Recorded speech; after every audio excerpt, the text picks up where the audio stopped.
Hello, wonderful people of God, and welcome to Meaningful 5 Minutes with Mommy Reads. We sincerely apologize for our inability to upload last week's slot. It was as a result of a technical hitch, and we thank God that that has been taken care of. We also sincerely appreciate you all who bothered to inquire, who bothered to ask why no slot was uploaded. We cannot take your concern for granted. We are sincerely grateful. And we pray that as you continue to encourage, to inquire, to share, to comment, to like, and of course to subscribe, may the blessings of God continue to embarrass and harass you in this month of September in Jesus' name. Yes, we've been telling ourselves from day one that Jesus is the reason for our salvation because he came to die for you and for me. And that is the reason why we are saved. And so if you have not yet made it right with Jesus, my brother, my sister, make no delay, for nobody knows what the next second holds. Hallelujah. We've also been sharing on several topics from slots 1 to 90. The last being the fact that we should correct in gentleness, we should correct in love, so that along the line we too will not fall in sin. And that as we take out the speck from other people's eyes, we should ensure that the logs in our own eyes are also being taken care of. And that the four fingers that are pointing at us should not be four accusing fingers. Hallelujah. On that note, today in slot 91, we'll be sharing on another topic that concerns you and that concerns me. The topic is don't be distracted. Hallelujah. We have as main passage Mark chapter 9 from verse 20 to 23, a story that most of us are conversant with, where a father brought his son for Jesus to cast out the demon of epilepsy. And what I want us to take note of is the fact that when the demon in the boy saw Jesus, it convulsed the boy. It took the boy to another dimension, to the point where the boy became motionless. He became lifeless. And people began to say, he is dead. My brothers, my sisters, the darkest hour is before dawn.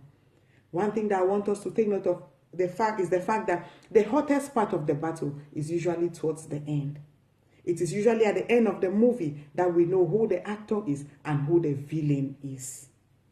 Sometimes we go through situations and we think that the end has come. Sometimes we go through challenges. It's like the more we study, the more we fail, the more we work harder, the more our finances are tightened up, the more we search for the fruit of the womb, the more the children that are supposed to come to us evade us, the more we look for a life partner, the more every other person does not want to look at our case file, the more we pray for peace in our nations, the more the crisis increases. Sometimes we are tempted to be distracted by the fact that the battle is getting hotter. But beloved in the Lord, we should not lose hope. We should not be distracted by the manifestations of the demon at the dying minute. Because this dying minute, this manifestation is just an indication of the fact that dawn is here. It's just an indication of the fact that Jesus is around the corner. Salvation is around the corner. The Father clearly told Jesus that this demon had been throwing this boy in water, in fire, and in other places that could have killed him. If the demon was that powerful, why did he not succeed to kill the boy during those times? But because the demon saw a power that was stronger than him, he decided to put an impression. He decided to bluff. He decided to act as if he was in control. Beloved in the Lord, there can be no Goliath in your life if there is no David in the inside of you. There can be no Naaman around you if God is not aware that there is a small servant who will take you to your salvation. Penina cannot be increasing in your life if God is not aware that there is Samuel around the corner. The Ruth in your life in search of a life partner cannot be manifesting if Boaz is not around the corner. Beloved in the Lord, we should not be distracted by the kicks of a dying horse, by the heat of the battle, by the fact that we have lost our family members, by the fact that the crises are increasing, by the fact that the more we pray, the more it looks as if our prayers are not answered. We should remember that the Bible tells us in John chapter 10 verse 10 that the devil comes to steal, to kill, and to destroy.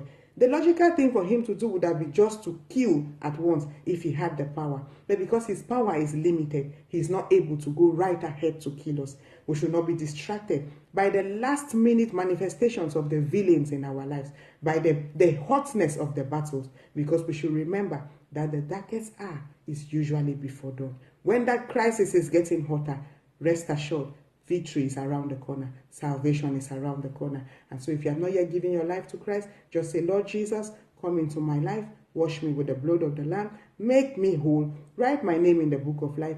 Give me the power to live right. Give me the power to hate sin. And behold, you are a child of God. You are a born-again believer. Beloved in the Lord, no matter the battle, no matter the challenge, no matter the giants in your life, remember that salvation is around the corner. Don't give up and don't be distracted by the kicks of the dying horse in the crisis that you're going through. The Bible remains the road, Jesus the code, sin the obstacle, and heaven the destination. Shalom, good people.